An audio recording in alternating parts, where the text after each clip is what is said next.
Amém? Dá um glória aí, irmão. Aplauda o Senhor. Shalom, igreja. Glória a Deus. O Senhor é bom, amém? Peço que você abra a sua Bíblia comigo em 1 Crônicas, capítulo 21. Eu gostaria que você me dissesse algo. Quem é o Deus do dinheiro? Quem é o Deus do dinheiro? Mamon, glória a Deus. Agora, quem é o Deus de todas as coisas? Amém? Deus, Jesus, glória a Deus. Abra comigo em 1 Crônicas 21, verso 26, até o verso 30, amém? Eu quero ler aqui para não tomar muito tempo. Diz assim: Então Davi edificou ali um altar ao Senhor, e ofereceu nele holocaustos e sacrifícios pacíficos, e invocou o nome do Senhor, o qual lhe respondeu com fogo do céu sobre o altar do holocausto. Repita comigo: o qual lhe respondeu com fogo do céu sobre o altar do holocausto. Glória a Deus. Verso 27. E o Senhor deu ordem ao anjo, e ele tornou a sua espada a bainha. Vendo Davi, no mesmo tempo que o Senhor lhe respondera na eira de Ornã, o Jebuseu sacrificou ali. Porque o tabernáculo do Senhor, que Moisés fizera no deserto, e o altar do holocausto, estavam naquele tempo no altar de Gibeon.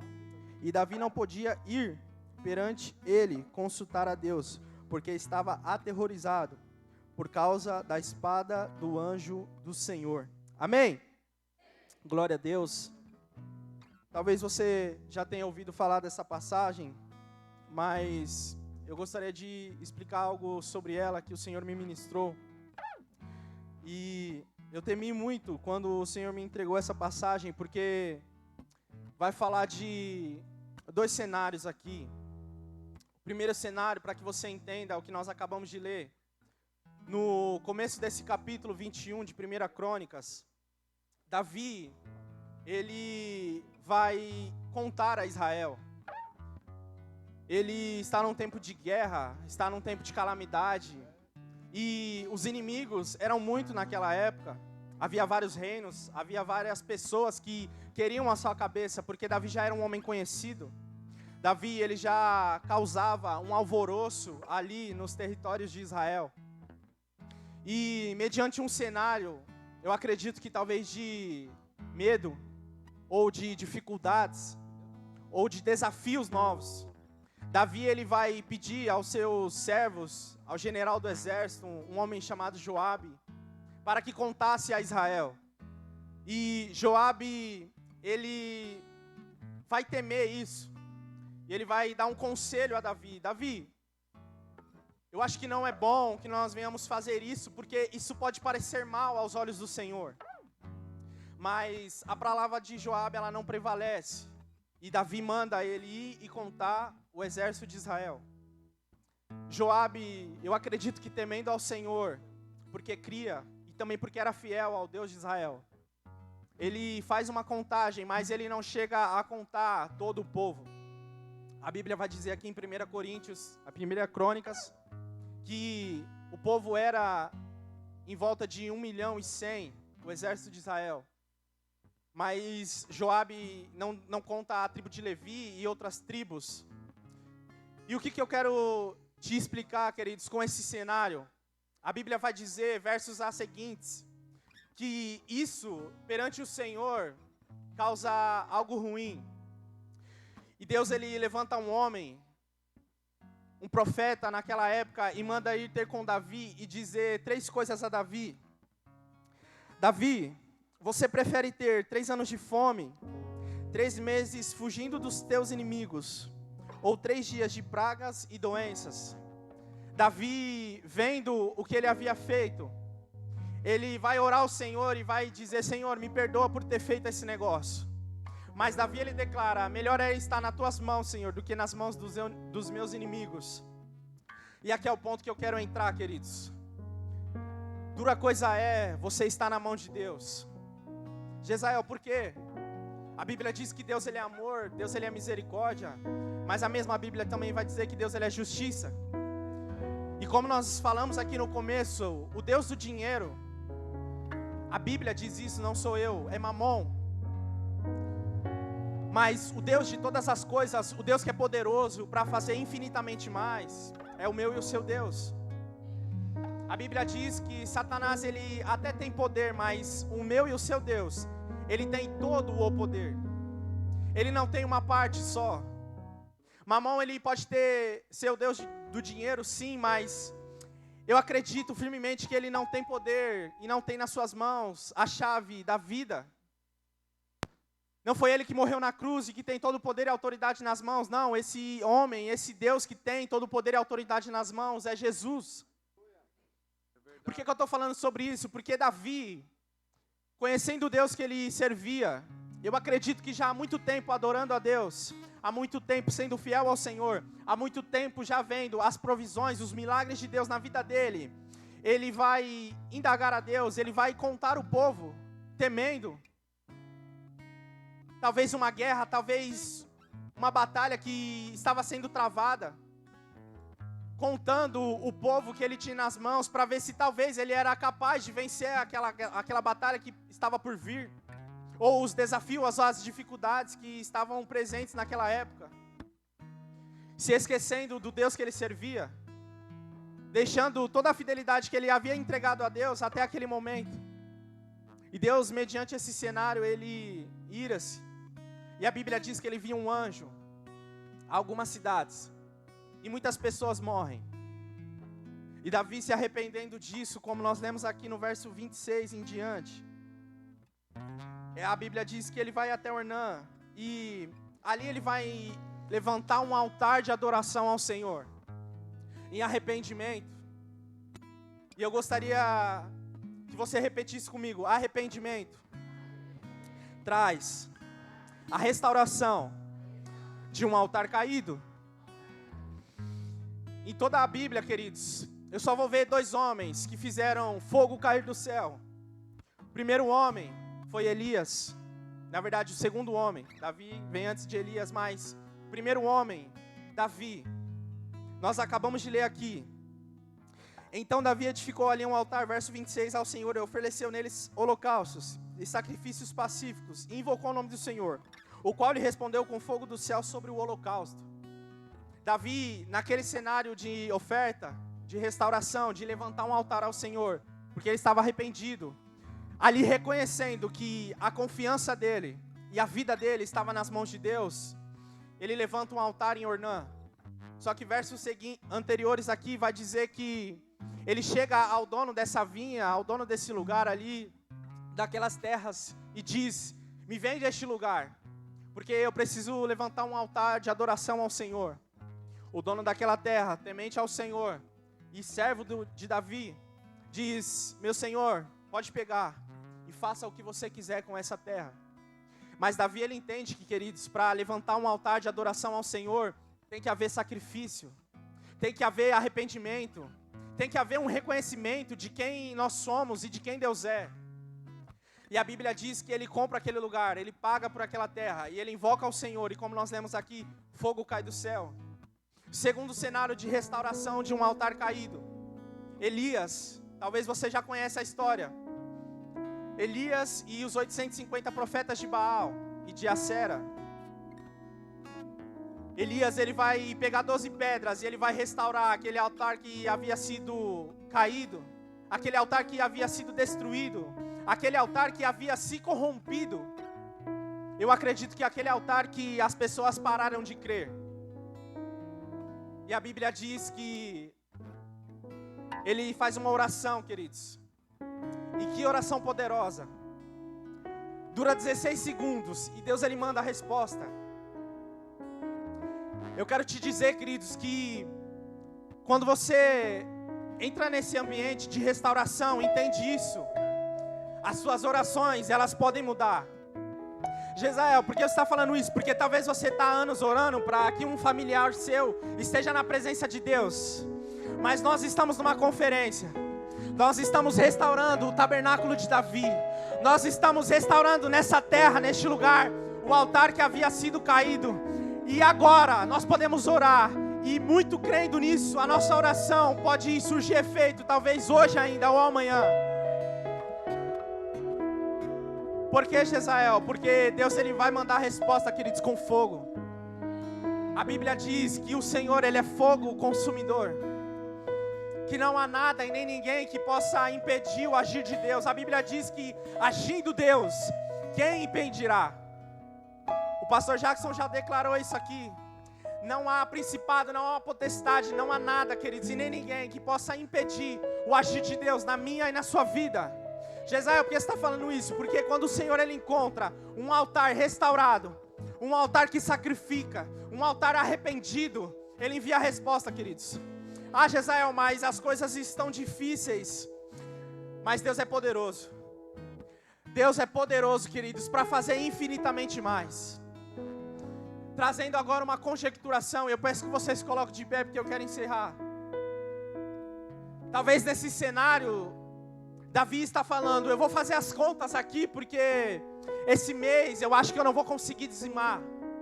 Então eu vou contar aqui quanto que eu tenho, para poder pagar tudo que eu preciso, ou para fazer aquilo que eu necessito. E Deus, vendo esse cenário, queridos, e eu volto a repetir, dura coisa é estar na mão de Deus. Ele pode sim, porque Ele é justiça, fazer com que a sua decisão, a sua fé nas suas mãos, nos seus recursos, te faça perecer na sua terra. Gisele, então se eu não dizimar, se eu não primiciar, se eu não ofertar, eu vou perecer. Eu posso declarar, queridos, que você vai ficar andando em círculos. Só que nós, como filhos de Deus, nós temos que andar em espiral, amém? Sempre crescendo para cima, para cima, para cima. Não coloque a tua dependência, a tua fé na força do seu braço ou quanto você tem na sua conta. Mas creia no Deus que é poderoso para fazer infinitamente mais. Eu não sei você, queridos, mas o Senhor ele me ministrou acerca dessa passagem. E Ele me levou ao meu passado e Ele disse: aonde você estaria hoje se não fosse a minha graça? Aonde você estaria hoje se eu não tivesse te livrado do lamaçal do pecado? Se eu não te tirasse dos vícios, da prostituição, de uma vida errada, do inferno, aonde você estaria? E eu disse: Senhor, eu não sei nem aonde eu estaria mais, Senhor. Eu não sei se eu nem estaria vivo, Senhor. E Deus, queridos, Ele me pegou quando Ele me ministrou acerca dessa palavra, porque Ele disse: a sua vida está nas minhas mãos. A tua fidelidade, queridos, está nas mãos de Deus. A tua vida está nas mãos de Deus, então permaneça.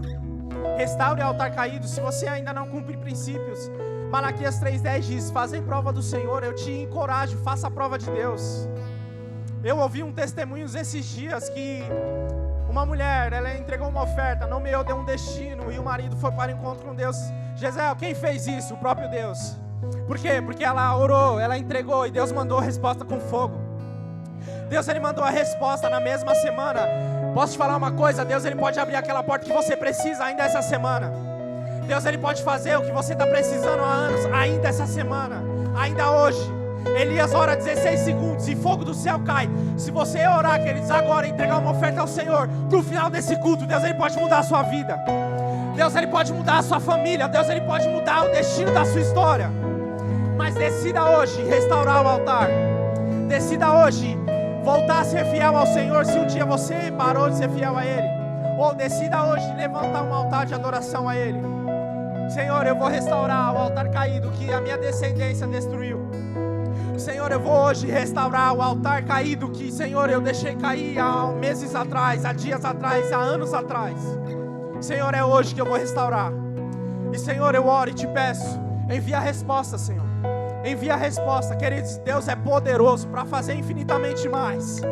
Eu olhei para a minha história e eu vi um menino, há anos atrás, destruídos, arruinado, com sonhos, promessas, destruídos.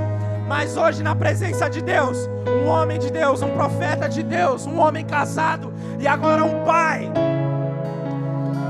Gisele, por que você está declarando isso? Porque Deus ele restaurou, Deus ele fez, mas houve sacrifício. haverá um custo, queridos, para nós acessarmos algo em Deus. O Diegão, ele declarou algo ontem muito poderoso e, cara, ministrou meu coração. Que antes de nós fazermos planos, antes de nós sonharmos altos, nós precisamos primeiro caminhar com o Deus dos sonhos. Eu, há anos atrás, em um encontro com Deus, tive os meus sonhos restaurados. Jezael, você tinha sonho de ter filhos? Você tinha sonho de ter uma família? Eu tinha, Satanás roubou, mas Deus restaurou. O altar foi construído. E por que você está falando isso, Jezael? Porque Deus, ele é fiel, queridos. Deus, ele é fiel e ele é poderoso para fazer infinitamente mais. Talvez as pessoas olhem e falem, ah, mas é fácil. É fácil quando você já foi para casa a pé. É fácil quando o seu carro acabou a gasolina voltando do culto, mesmo você sendo fiel ao Senhor. É fácil. É fácil quando você está saindo da igreja, está indo para o encontro com Deus, e na mesma semana sofre 2 acidentes. É fácil. É fácil. Posso te falar, não é fácil, queridos, mas vale a pena sacrificar. Porque quando nós oramos, Deus, ele responde. Eu não falo isso da boca para fora, eu estou contando o testemunho da minha vida aqui para vocês, que Deus, ele é poderoso para fazer infinitamente mais. E é nesse tempo, queridos, que Deus, ele vai fazer. Nós estamos numa conferência e a tenda de Davi, ela vai ser restaurada. Na tenda de Davi, a adoração. Na tenda de Davi, há sacrifícios de louvor, queridos. E a Bíblia diz que a nossa adoração a Deus, através das nossas vidas, do nosso louvor e das nossas ofertas, sobe a Deus como um aroma, que ele é agradável. Apóstolo Paulo vai dizer em Romanos, a igreja de Romanos, meus irmãos, eu rogo a vocês que vocês apresentem a Deus um sacrifício, que ele é vivo. Jezael, porque é um sacrifício que ele é vivo? Porque no Antigo Testamento, os sacrifícios entregados a Deus, eles subiam com o cheiro de uma carne queimada, com o cheiro do pecado queimado, com um cheiro ruim. Mas a Bíblia diz que agora nós podemos adorar a Deus em espírito e em verdade. E a nossa adoração agora, ela sobe como um sacrifício vivo, santo e agradável, com um aroma suave, com um aroma que é agradável às narinas de Deus, ao coração do Senhor. Isso muda tudo, por quê? Porque agora não é mais um sacrifício morto, agora é o sacrifício vivo. Agora é o próprio sacrifício que entrega a sua vida, reconhecendo a Deus como o único Senhor e Salvador da vida dele, como o único Senhor e provedor da vida dele. E isso muda tudo. Por que, Jezael? Porque aí eu não sou mais cativo a uma mentalidade carnal, mas eu sou renovado. Eu sou renovado no meu entendimento. E isso muda tudo. Por que, Jezael? Porque agora não mais sou escravo, agora eu sou filho. Agora eu não sou mais cativo, mas eu sou liberto. Agora eu posso todas as coisas em quem? Em Deus. Por quê? Porque é Ele que me fortalece. Eu peço que você separe no seu lugar a sua oferta nessa noite. Eu não canso de falar isso, queridos, porque eu tenho provado disso. Dá um destino àquilo que está nas suas mãos.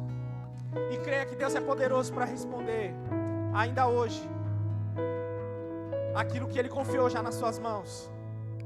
Separe o teu dízimo, a tua oferta, a tua primícia. Vamos orar, amém?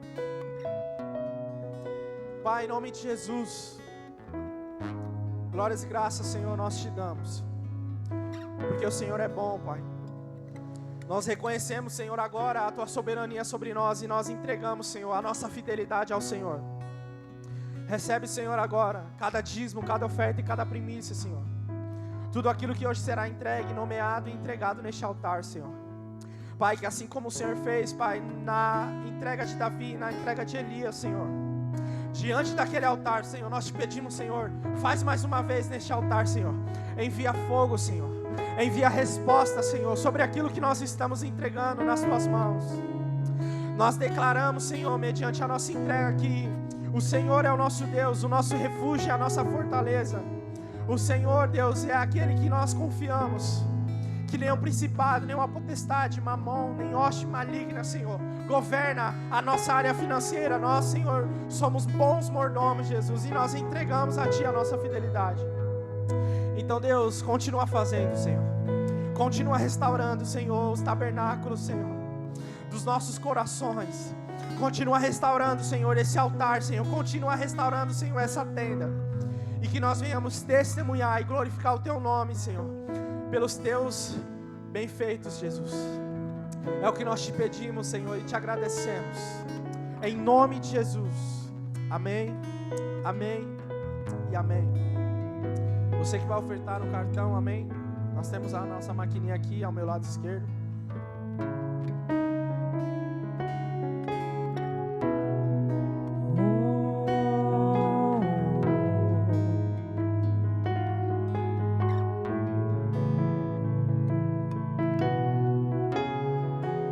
Louvar-te é bem mais do que eu mereço. Adorar-te é o mais profundo do que eu pensei. Servir-te é tudo que eu espero. O que mais quero é estar junto a Ti. Derramar perante Ti os meus anseios. A minha oferta nessa hora é a verdade. E Te mostrar os meus pequenos sonhos. Ah, Senhor, como eu dependo de Ti para me curar, para me ensinar o caminho que devo seguir. Podes me usar como Tu bem queres. Abro o meu coração.